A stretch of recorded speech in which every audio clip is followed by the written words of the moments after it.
when the MP goes in negative circumstances, as Margaret Ferrier does, the general expectation is that public opinion in this constituency would give the seat back to Labour. And that, therefore, has made it an important electoral test. And in a sense, because it's seen as Labour's to lose, the person whose reputation is really on the line in this case is Sir Keir Starmer. Well, it is clear that Scotland is pivotal in UK-wide general elections. To put it at its crudest, unless Labour does well and takes the lion's share of the seats in Scotland, electoral politics in the other parts of the UK make it very difficult for Labour to get a comfortable overall majority to govern for a full term.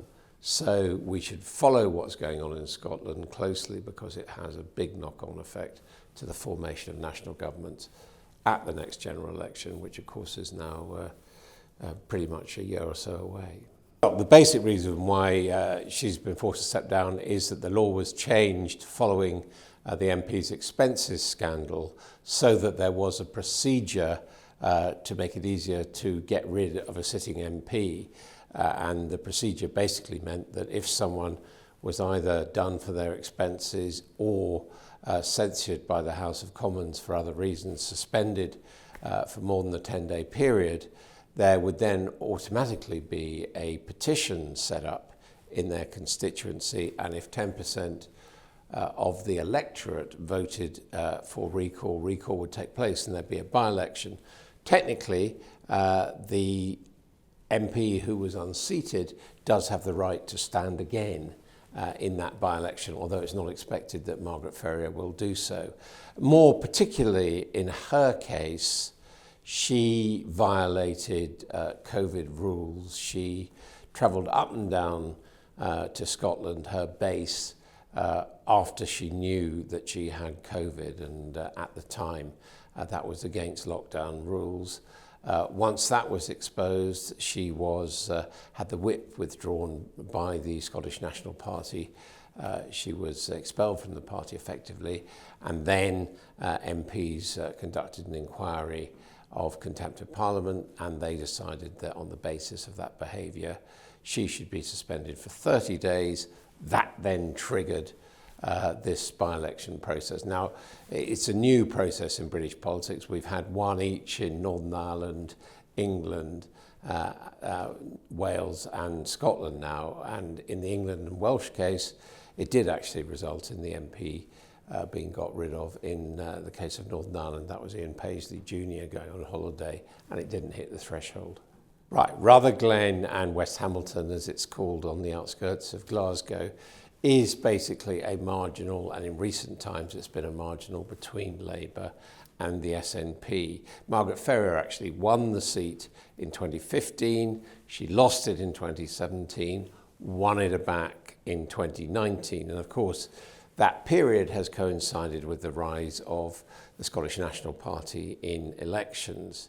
However, if you look at the current problems within the SNP to do with the arrests of the former leader, Nicola Sturgeon, and her husband, the row over their support for self-ID, the SNP are not doing as well against Labour in the opinion polls, who traditionally were the hegemonic party in Scotland, A. B, when the MP goes in negative circumstances, as Margaret Ferrier does, the general expectation is that public opinion in this constituency would give the seat back to Labour. And that, therefore, has made it an important electoral test. And in a sense, because it's seen as Labour's to lose, the person whose reputation is really on the line in this case is Sir Keir Starmer. That if Labour doesn't take this seat, people will revise their calculations about the likely result of the general election. And at the moment, it's felt that if Labour doesn't do quite as well as it ought to in the opinion polls in England and Wales, taking seats off, if you like, in the different dynamics of the competition with the SNP in Scotland could quite possibly give him the overall majority in the UK Parliament. If he doesn't take this seat, if Labour doesn't take this seat, Labour will be very disappointed. Well, they've held the seat a lot in the past. They have a good local candidate, and the SNP is going against the trend, both of the opinion polls and public opinion, in close marginal seats with Labour. So they've got reasons to be optimistic, and also they've had plenty of time to prepare for this campaign, whereas the SNP, of course, has had more of a problem because it's had to get rid of the former MP, if you like, Margaret Ferrier, and then find another candidate. Although it has to be said, in both cases, they appear to be good local candidates, which is what you're generally told you need in a by-election.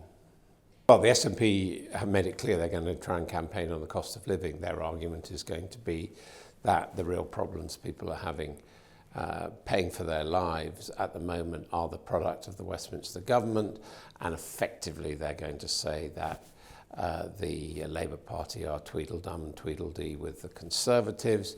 One of the things they'll point to, for example, is the Labour Party planning on sticking to most of the financial plans that have been announced by the Conservatives, including the benefits cap.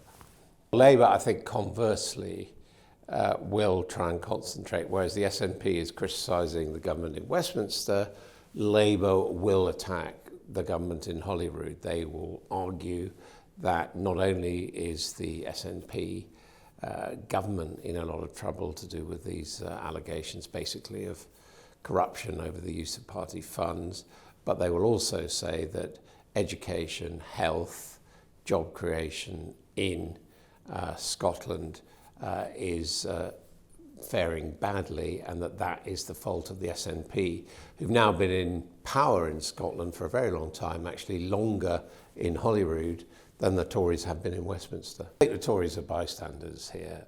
They're not expecting, and the Liberal Democrats as well, they're not expecting to make great gains. I think they will use the campaign to look for issues that they can exploit in the general election.